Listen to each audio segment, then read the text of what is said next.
Thank you so much for coming to an Inform Your Community event. My name is Stacy Carrillo, and my pronouns are she and her.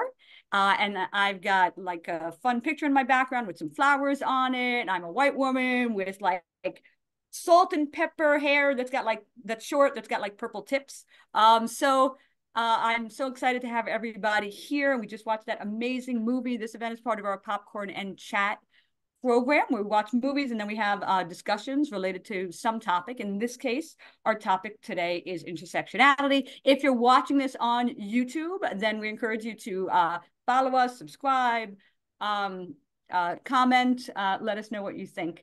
And of course, please do go to our website, www.informyourcommunity.org, and check out our other events, and feel free to donate. And awesome way to see you, Nicole from Columbus, Ohio. That is fantastic. So great. And actually, Robert, where are you from? New Jersey, northern New Jersey, Northern New Jersey. And Hanali, and where are West you? Orange. West I'm Orange. from Nashville, Tennessee. I am in New York City, New York. So I'm so glad to have you folks here. So intersectionality is clearly an important topic. We want to bring awareness to this. It's something we don't necessarily often know about. A lot of people, when I was talking to my husband about this topic, he was like, I need to go like look that up, what that means. So the term intersectionality was first used in this kind of a context in 1989. And a lot of times people think of it kind of casually in terms of intersectional identities, like I have two different identities. I'm, this, but I'm also this. But typically intersectionality is used to refer to marginalized identities, specifically related to ability, sexual orientation, class, race, ethnicity, gender, and the intersections of those identities. And then another level of the idea of intersectionality is this idea that there's some kind of disproportionate outcomes that are potentially negative that come with those intersectionalities. So that having that intersectionality between those identities kind of creates a whole nother avenue where there might be stereotypes, prejudice, discrimination that people who have those specific intersectional identities may have to be faced with. And so that's why I want to show this Radical Monarchs movie today. It certainly covered a lot of information, but one of the things we hoped was to kind of get this understanding of intersectionality a little bit more. So hopefully it touched on various aspects of that. To help us understand this topic further, Hanali is here as our facilitator today. So without further ado, thank you, Hanali, and let's get started. Yeah, thank you, Stacy, and good evening. Like she said, my name is Hanali. I'm the program director for the Popcorn and Chat program at Inform Your Community. My pronouns are she, her, hers. I'm an Indian woman, and I'm currently wearing a purple t-shirt. I have a gray background. I have black hair, black eyes. And yeah, and feel free to unmute yourself for a discussion when you have a comment, or you can also type it in the chat box or use the raised icon, whatever you prefer. So yeah, let's get started. So the film shows different intersectional justice related topics put in an easy to understand perspective for young girls who are part of their organization. The intersectional justice is premised on the idea that one person's disadvantage is another person's privilege, and that if we help the most disadvantaged, then we ultimately help everyone. So why do you want to see why did you want to come and see this movie? What made you want to come to this event and want to see this movie and see what it's about in general?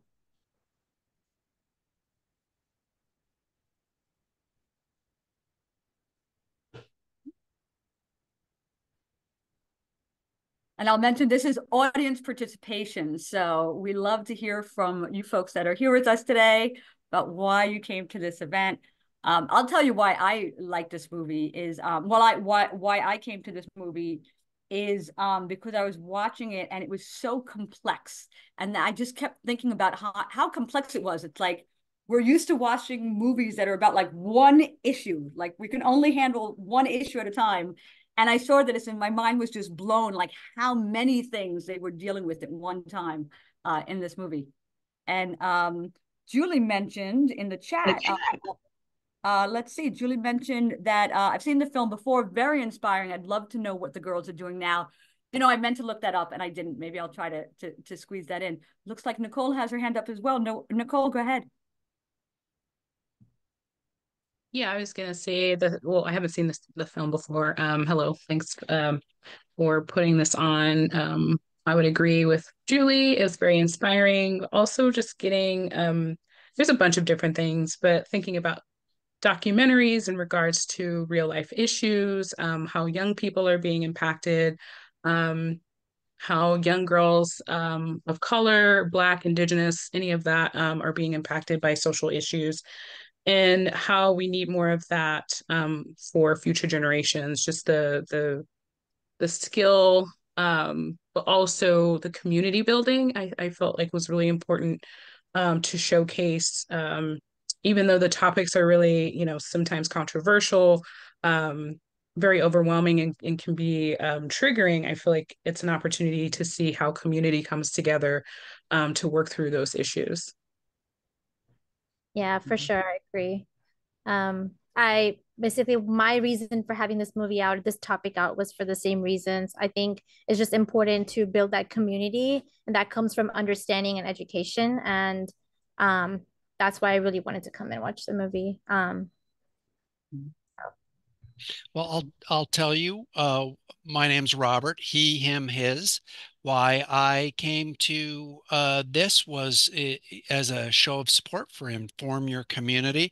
And then I got to see this really cool documentary. And my biggest takeaway for myself from the documentary was I'm an educator, and seeing these young girls from the beginning to the end, com how much different and more confident, and the bond between the young girls within this environment became, so powerful. The way that they talk about just they were really beautiful. And so for people who might be negative to because some of the topics are, you know, like culture kind of topics, all you have to see is how it impacted these fine young girls to know that the outcome is a very good one. Yeah, Great for point. sure.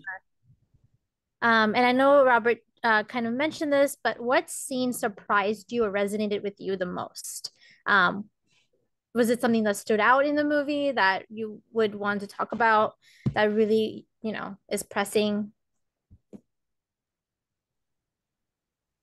I think at the beginning, the awkward, not because they didn't show the full. I got the sense that it was more awkward at the beginning, and then by the end, just how confident and articulate, more articulate than I'm being, speaking about the movie.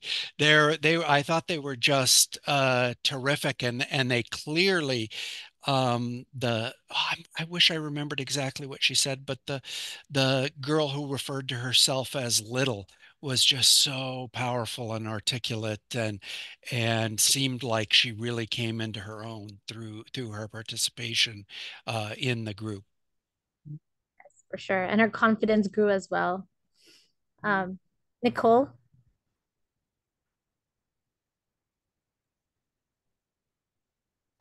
So yeah, but sorry, I forgot to say, my name's Nicole. My pronouns are she, her. And for me, when they were figuring out, I guess the co-founders were trying to figure out how they were going to start the second troop, and like the training and realizing like the the people that they were bringing on, like kind of train the trainer, but like the trainers they were training realized the overwhelmingness of the conversations with the younger group, because it was a younger group that they were bringing into the fold. So I think that was really eye-opening, and something, I mean, I've experienced too, in terms of just thinking about bringing your idea to life, but then also there's so many people who want to support and be a part of it, and they're like, oh, you should do more of this thing. But then when it's just you two, like it's hard to build that capacity in a quick way, without, like they were talking about, not having funding and it was just the two of them, and that was really hard because they also have full-time jobs. So having to navigate the stress of that, but also like knowing that they wanted it to be something substantial and not just like starting with the message of like why they created it in the first place, but helping other people understand who want to support and show that they want it to be a part of their community as well, like what they are getting themselves into, without it feeling like, okay, we can all just come together and do something amazing, when in reality it's not so easy. Yeah, for sure. Great point. And I know they mentioned how they both got laid off at the same time, and dealing with that financial stress adds on to that stress of trying to grow this community. So I for sure agree with that point of having to balance everything and all the stress add on to that. So yeah. Um, so what are your opinions on how intersectionality was portrayed in the movie? Do you have any specific thing that you would want to bring out in terms of intersectionality related in the movie that was mentioned? And what are your opinions on it? So I know a lot of topics were mentioned in the movie, and they went through different topics. With the little girls, was something that stood out to you, something you want to talk about today that you saw in the film?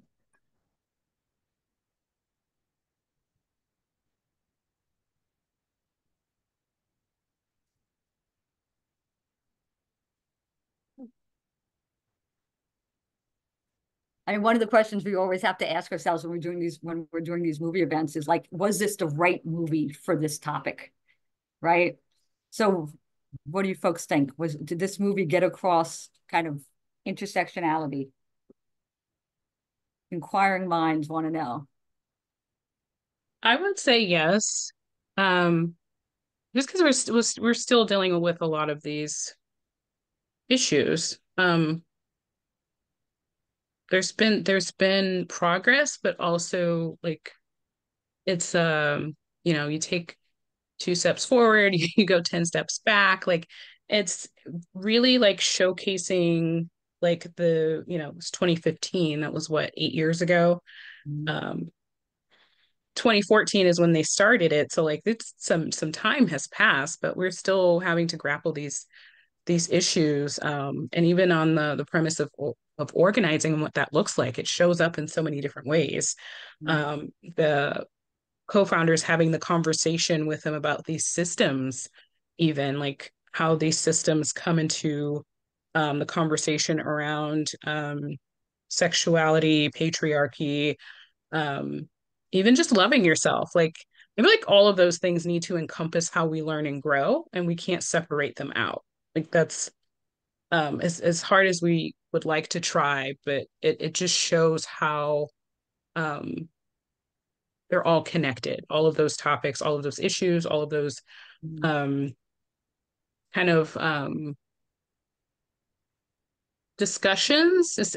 There's no finite or like answer to it. It's just more of like, how do we maneuver during these times with these issues?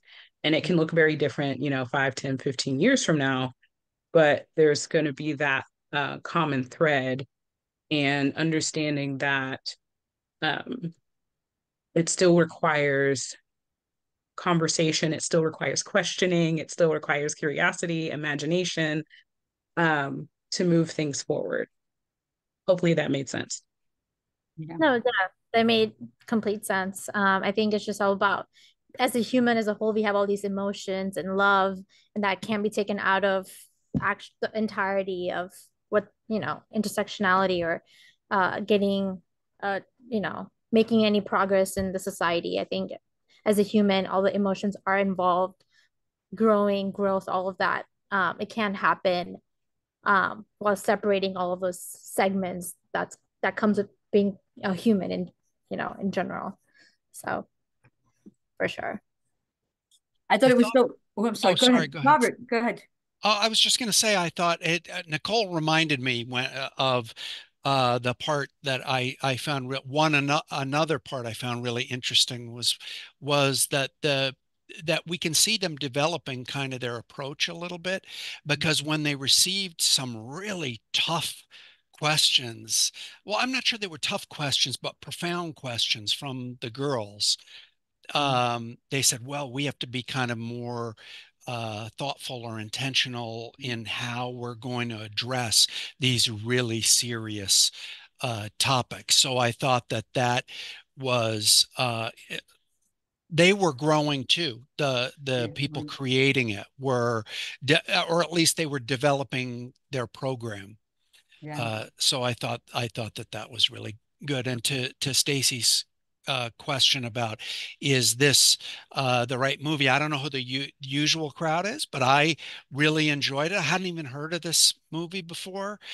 So from my perspective, any movie, media, or information that I'm not familiar with is right for me to be exposed to. So I appreciate it. That's thank you, very appreciated. That yeah, I appreciate that. And we have somebody in the chat who said, Julie said, as a white person growing up in Ohio and now living in Colorado, I wasn't aware of what the Black Panthers' purpose was and how they contributed to their community. Also, the leaders showed what can be done when you believe in a purpose. Everyone has choices, and I love that kind of arc where they're the students are learning, and it's just like they're growing their organization, the students are like growing their experience. It really is the masterfully, the director, the producer, it's really masterfully done. Tyler, you had your hand up. Did you want to say something? No, I was clapping in agreement. Excellent. Oh, for sure. Um, and according to Reforum, while only 21% of C-suite leaders in the US are women, only 4% are women of color and only 1% are Black women. Additionally, Asian Americans with disabilities face more healthcare discrimination than any other group of individuals with disabilities. So knowing this, I think educating ourselves about intersectionality is very, very important. So what do you think impacts intersectionality in the US today? Especially because the US is so diverse and it has so many things to offer, but it also comes with all the issues related to intersectionality. So what do you think impacts intersectionality in the US today? I would say education. People don't know what they don't know. Um, and I think that was being able to be showcased in return in regards to our history and how these same things keep popping up throughout history. Um, I feel like that was amplified more with the first troop, but also the co-founders teaching them like, about the Black Panthers, about topics around racism, like all of those things. You kind of have to go back to understand how we got here. So it matters that the big part of it is the education and the knowledge and the understanding of our history, the foundations of these systems, and how these issues are perpetuated. I think that's a big part of it, because it is, it can become um, a toxic place to be in if you're just following without really trying to understand where we were and then how we got here. I feel like when that isn't really like aligned, then there's just more concern for our future, our the next generation, and even our young people, because they like they were saying in the film, like they know what those things are. They don't have a label for it, they don't have a name for it, but they know that it doesn't feel right, or they know it's wrong, or like it affects their feelings, or it affects a family member or a friend. So young people don't need to be sheltered from those things. It just needs to be more part of they're environments where it's an opportunity to learn and grow and not feel like you have to defend, be in defense mode and put up your guard, because um, people aren't understanding out of fear, not because they don't know something, but because they're scared. Yeah. For sure. And yeah, that makes sense. And we have some of the comments in the chat that kind of piggyback on what you said. Sam said, and people don't know what they don't want to know or want to heal from. So sometimes like education being important for this. Like if we educate ourselves, it almost kind of takes away the room for assumption, or at least bring keeps our minds open to learning about specific topics. I don't know, to keep educating ourselves and grow. So that's what I got out of that. And Tyler said, I think how open-minded someone is willing to be also plays a big role. One has to be open to education for it to make an impact. So yes, again, education becomes a very important factor in intersectionality. Um, and yeah, and so according to AMA, about 40% of LGBTQ plus adults in the US are people of color, including 12% who identify as Black. Additionally, 1% of Jewish people are also identify as Black. So that's just some separations that we have in the US today that impacts intersectionality. And the movie also advocates for social justice movements that can seem like an overwhelming goal. So how do you think as a community we can contribute to social justice and help and give back?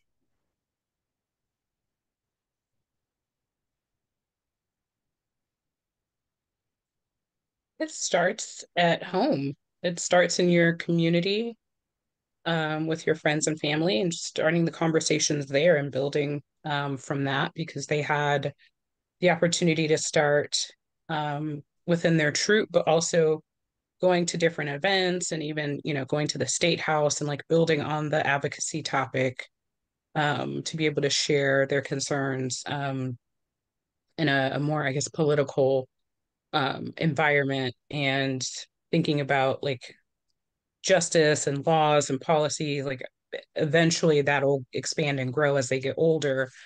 Um, but really, again, going back to community, I'm blanking on her name, the one that lost her job, but there was a point in the documentary where she was opening it up to the community, where they were like, okay, we want more chapters or we want more troops. How can we do that? And she was saying, I don't know why I'm so nervous. I realize because I'm vulnerable, but also asking the hard questions, for in order for them to expand their idea and like um build the community, but also asking the community questions like, why do you want to do this? Like, why do you want to have a troop of your own? What issues are you facing in your own community?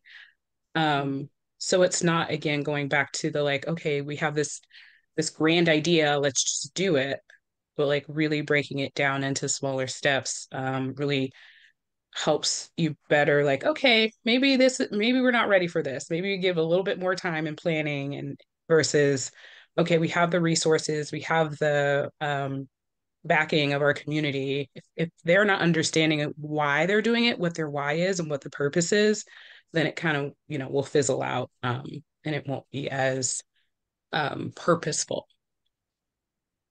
Yes. And I think without purpose, it's hard to keep going as well, and building that community. So that helps with motivation to keep going for that too. Um, and yeah, and then we can also opt in to not view people as one-dimensional representation of a group they seem to represent. Also notable people like Kimberly Crenshaw and Julianne Gavino also play an important role in how intersectionality and social justice is looked at today. We can also educate ourselves by reading. So some of the books on intersectionality are Freedom is a Constant Struggle by Angela Davis, and Intersectionality, Origins, Contestations, and Horizons by Anna Karastasis. Both books were published in 2016. All the Women in My Family Sing by Deborah Santana was also a great book, published in 2018. And another book that might be interesting is Crip Theory, which is published in 2006 by Robert McGruer. If you guys want a list of these books, please feel free to reach out to us. But I think these are also some of the great books to keep educating ourselves. Yes, Nicole. It just reminded me of something, but I also, in the film, they were reviewing their backgrounds, the co-founders, which I thought was really awesome because they gave their experience into why they went into the work that they did. So even knowing a little bit about them growing up, you know, how their parents were, the environment in school, how that impacted how they wanted to continue learning about their community and being leaders, not necessarily knowing that, but more so um, knowing that they had figures in their life, they had people show up for them even when they were young, to help them also become leaders. Yes. Yeah. It's nice to also have mentors um, to kind of help you guide and, motivate you. I just wanted to mention it's like literally what the whole thing was about, right? Like the radical monarchs are there to be a network for each other. It was so powerful, that moment when that poor girl talking about her like 5th year of bullying, and like, and she can't even finish her sentence and she starts to cry. It's so poignant and so moving and so awful. And the kids just start coming over and swarming, and really just showing such support. And it's like as kids we need it. Yes, Nicole, I love that. It's kids we need it, as adults we need it. It's like we are not our own islands. We were all in this together. And it's hard to get that right. And Radical Monarchs is that place where they were able to. So great. Yeah. Yeah, we were kids once. Oh, well, yeah. I'm still a kid. I'm still a kid. I did put, by the way, I did put the books in the chat, as well as the names of some of those important folks you mentioned that are kind of relevant to intersectionality and how we understand it today. Thank you. And some of you may have found this movie to be powerful. And why was this movie powerful for you in general? I know we mentioned a few points already, but was in overall, if you had to say it, why was this movie powerful to you? And actually, while folks are thinking of their answers to that, I just want to mention we probably should wrap it up in 5 minutes. We're long. We said it's going to be till 8 o'clock, but we started the discussion late, so I'm giving it another 5 minutes. But I just wanted everybody to know. But go ahead. Why was it powerful? Great question.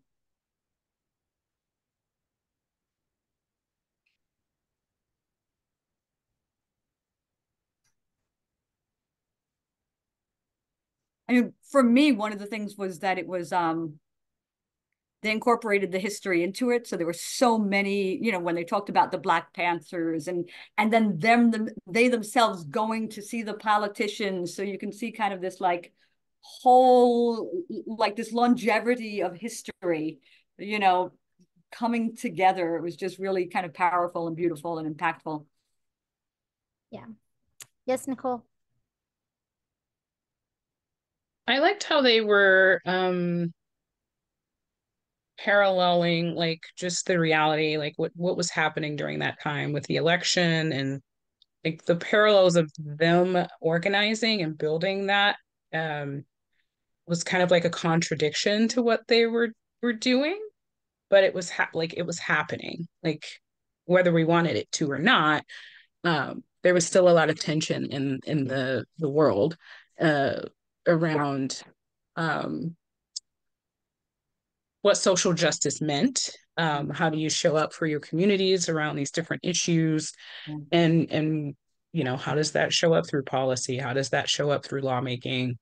And again, it's having that understanding that it's all connected, and we can't have these things in silos. So I liked how they were going back and forth with, there's this internal, more kind of closed off struggle that that they're experiencing, but then it's even more intense in the world where there is that angst, because you don't feel like you really have control of things. Like you're trying to build something powerful, meaningful, impactful, but then there's still the the autonomy that connects to that with our choices, and how we vote, how we share our voices, um, and that can be very scary.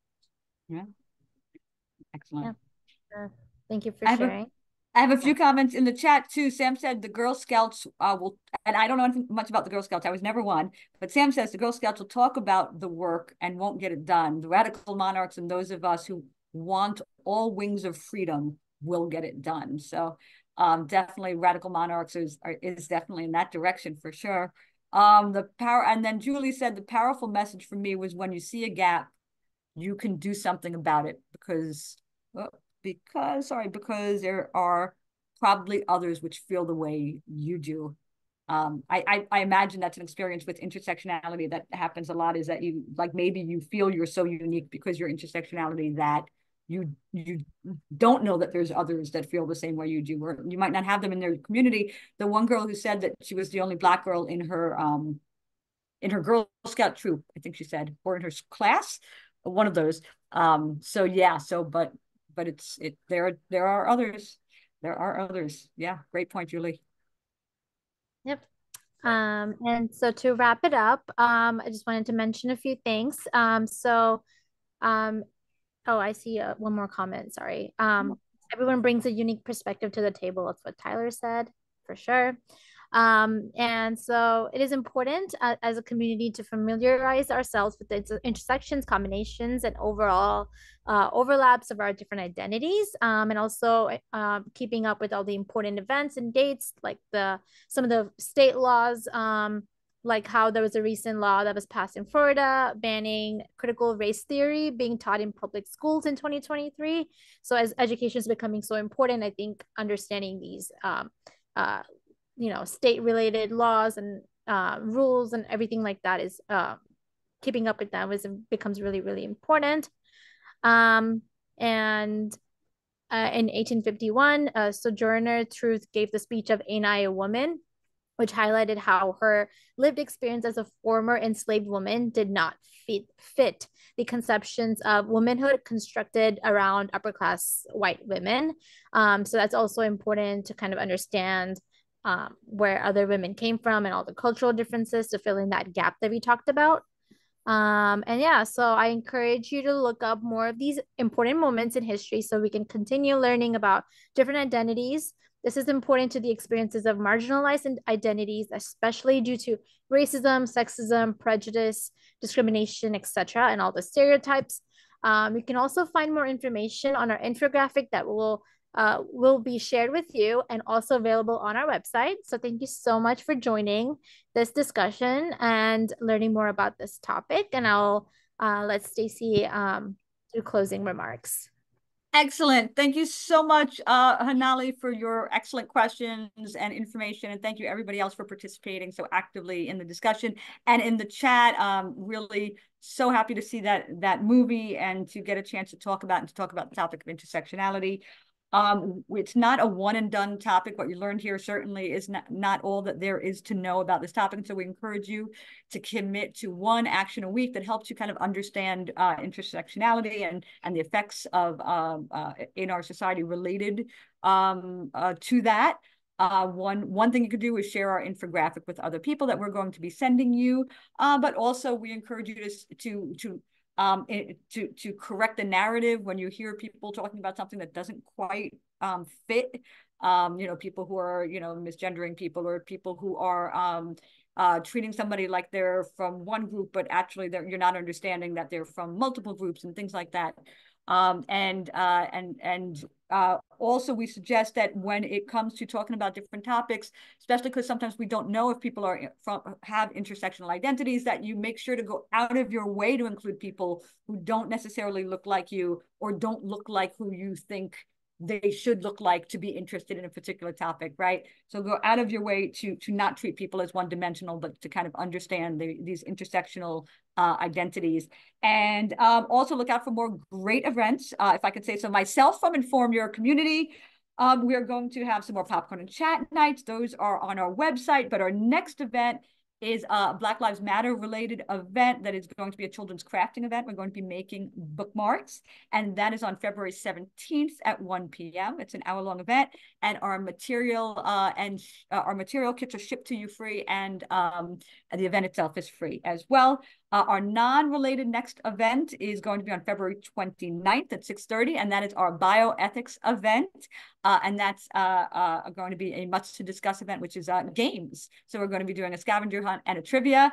So we're very excited about that. And Hanali, who is also a popcorn and chat director, she is also a bioethics expert. So we are going to talk to her about that topic as well.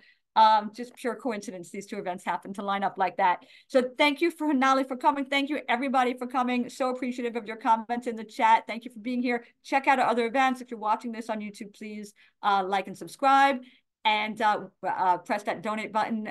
Feel free on our website at www.informyourcommunity.org. Thank you all for being here. We look forward to seeing you at more events in the future. Thank you, Hanali, for sharing all those great questions. Thanks, everybody.